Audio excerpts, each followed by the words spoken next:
Bonjour, je suis Bérangère de Mobility Urban. Bienvenue chez nous. Aujourd'hui, on va parler de l'incroyable trottinette électrique puissante et racée Stellar et aussi de la Super Stellar de chez Namie. Tout Namie en mini. Premier regard, difficile de ne pas être séduit par la qualité de ses matériaux, son look moderne et ses airs de mini-climat. On adore qu'elle soit étanche et si confort. Même si elle a quelques points de faiblesse, on en reparle un petit peu plus tard. Allez, c'est parti.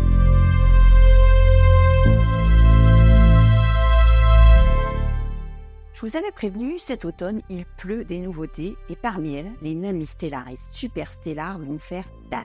Ce sont des trottinettes qui entrent dans la catégorie puissante et compacte et qui viennent clairement chasser sur les terres de la Dualtron Mini ou autre Tevera.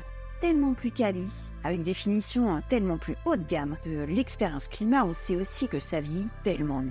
Bref, Namie, au cas où vous l'ignoriez, est une marque coportée par un Français qui est dans le domaine de la trottinette électrique depuis plus de 10 ans et donc qui connaît très bien vos attentes en tant qu'usager, nos attentes en tant que revendeur atelier et aussi les forces et les faiblesses de ses concurrents, ce qui lui permet de produire une trottinette vraiment presque parfaite. Tout comme sur la Clima et ses déclinaisons, on est obligé de tomber fou de ce cadre monobloc en aluminium forgé, traité thermiquement pour le protéger contre le vieillissement. Ça met tellement en confiance. Encore une fois, on sent la qualité du produit. Mettez-la à côté de n'importe quelle machine et il suffit d'un coup d'œil pour voir la différence.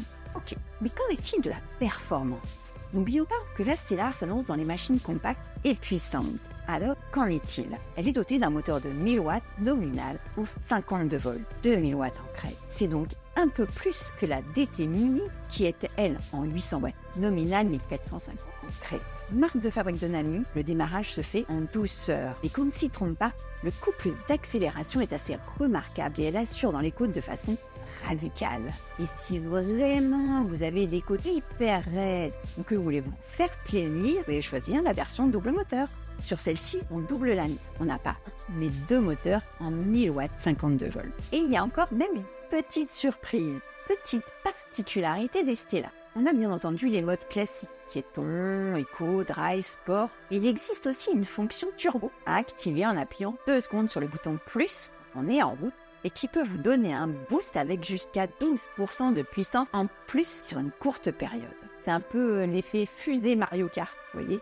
Pour alimenter ces moteurs, on dispose d'une batterie 15 ampères-heure en 52 volts sur la version Stellar et d'une 24,5 ampères-heure sur la version Super Stellar. De quoi faire raisonnablement entre 40 et 45 km sur la première et 60 km sur la version Super Stellar. Le confort de conduite est également super souple grâce aux 2 suspensions ressort avant et arrière qui font un excellent travail. On peut régler le rebond et rajouter un peu de compression si on le souhaite dans le temps. Sur ces modèles, on a bien entendu des freins à disque sur les 2 roues. Ils sont hydrauliques sur la version à double moteur et à câble sur la version simple moteur. Alliés aux freins moteurs de force réglables, on se sent parfaitement en sécurité. Côté équipement maintenant, on garde le phare ultra puissant de la Clima. Avec lui, pas besoin de réfléchir à ajouter des feux supplémentaires. Son faisceau est large, réellement puissant. Il faut même faire attention de bien l'orienter pour ne pas éblouir les conducteurs qui arrivent en face. Pour la visibilité, on a également des petits feux en plus devant et qui font office de clignotants de changement de direction. On a également des feux de changement de direction à l'arrière qui sont situés sur le garde-boue. Tout cela se commande par un commodo au guidon dont Namie a eu la bonne idée d'inverser le sens et de la mettre à gauche sur votre guidon, ce qui permet un accès beaucoup plus facile que sur la Clima.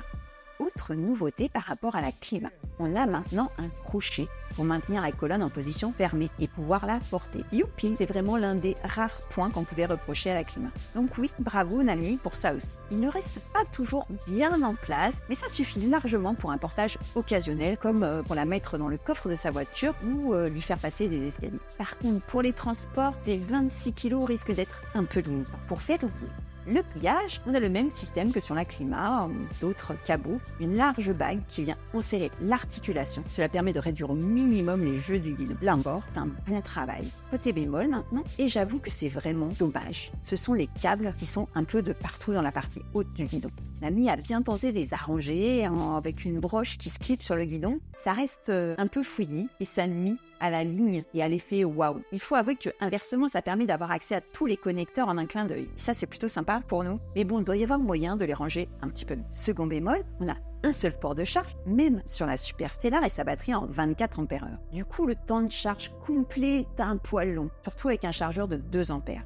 Et enfin, le troisième bémol, les poignées, qui sont un peu dures et qu'il est peut-être bon de changer avec des poignées ergonomiques par exemple.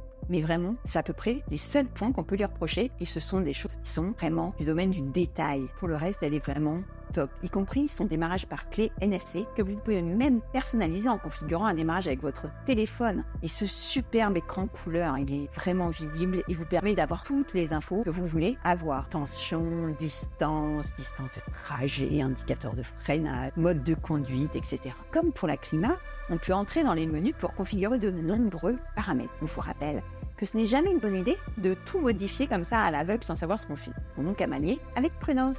Terminé, et on remercie Nanu vraiment encore pour ça. Elle est typée X5, c'est-à-dire qu'elle fait partie des machines qui sont plutôt très résistantes à l'eau. Cela vous permet de rouler tous les temps, toute l'année, sans vous poser trop de questions. Il faut juste continuer à les stocker dans un endroit sec et tempéré. Voilà, si vous voulez vous faire votre propre idée, la voir, la tester, n'hésitez pas à passer nous voir dans nos boutiques dont les adresses se trouvent sur notre site internet mobilityurban.fr. En attendant, je vous dis à bientôt pour de nouvelles découvertes. N'hésitez pas à me laisser vos petits commentaires, j'y réponds toujours. Allez, ciao!